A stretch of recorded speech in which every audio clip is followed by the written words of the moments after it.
I want to bring in Congressman Mark Green, former Army Ranger, former member of the Army Special Operations 160th Helicopter Squadron, flight surgeon, now member of Congress from Tennessee.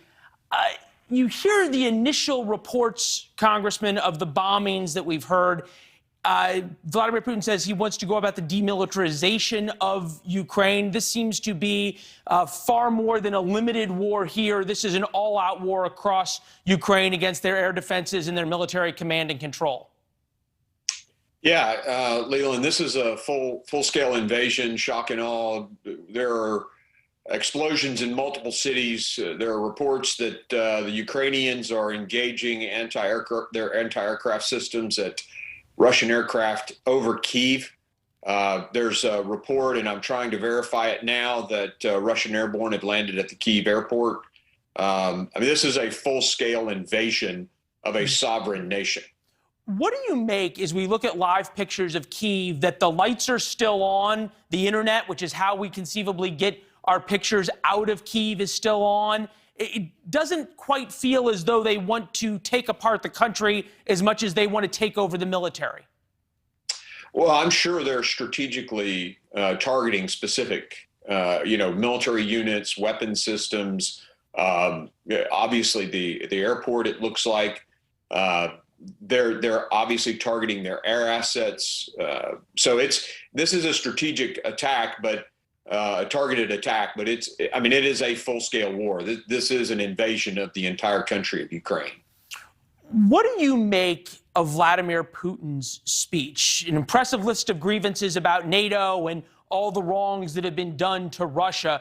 Are we to believe that he simply wants to install a puppet government in Ukraine and call it a day, or is this the start of something much bigger?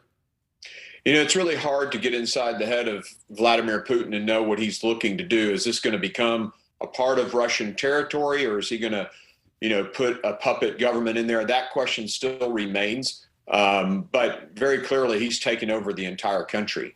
I'm continuing to get the reports about the airborne assault on the airfield in Kyiv, and this is an invasion. And whether he puts together a puppet government or whether he takes it over and makes it a part of Russia, seizes the territory, so to speak, I think is really irrelevant.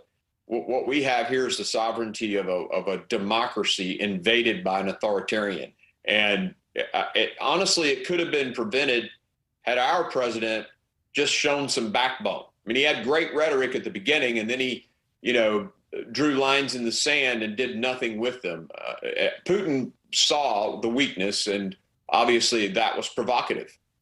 Yeah, lines in the sand or lines in the frozen ground of eastern Ukraine, and Putin seems to be rolling the tanks right over it. We're going to try to put up our next map that shows both the NATO forces in Europe and then also where the Russian forces are. These in green is going to be the U.S. bases and the NATO bases, and then here in red is where the Russian troops have gone. Where are we to believe that this ends? Ukraine's not a member of NATO. President Biden made it very clear that fighting for Ukraine with American blood was not going to happen. Does this get out of control in some way? What would worry you? What worries me, well, there are several things. Obviously, we're going to continue to try to support the military as they resist. How does Russia interpret that? If you mentioned Putin's comments, he made some very threatening comments against the United States if we intervene on any level.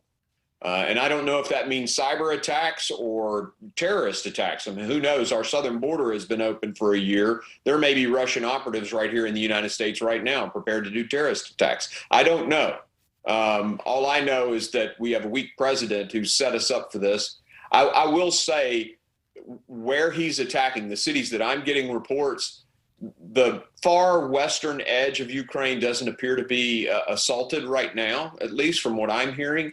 But again, I'm not sitting in the operational room at the Pentagon or the White House. I'm getting this from very good friends who are in Ukraine right now. So this is going to change the world. This is a historic moment. Obviously, we're going to do massive sanctions against Russia. Oil's going to go through the roof. everybody in America is going to feel this for some time to come. Yeah, I feel though, as you and I talk, that we may not really have any idea what we don't know about how bad things could come out of this and the way this could spiral out of control. Sun up in Ukraine here in a couple of minutes, Congressman. Real quick, how long does the Ukrainian army have the ability to resist?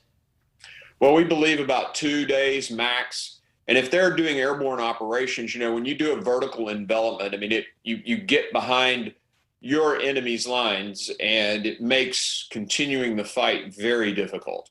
So this is a multi-pronged invasion. It appears both from the sea, from the land, and from now, I guess, the air. I would say 2 days at best, and then it turns into an insurgency.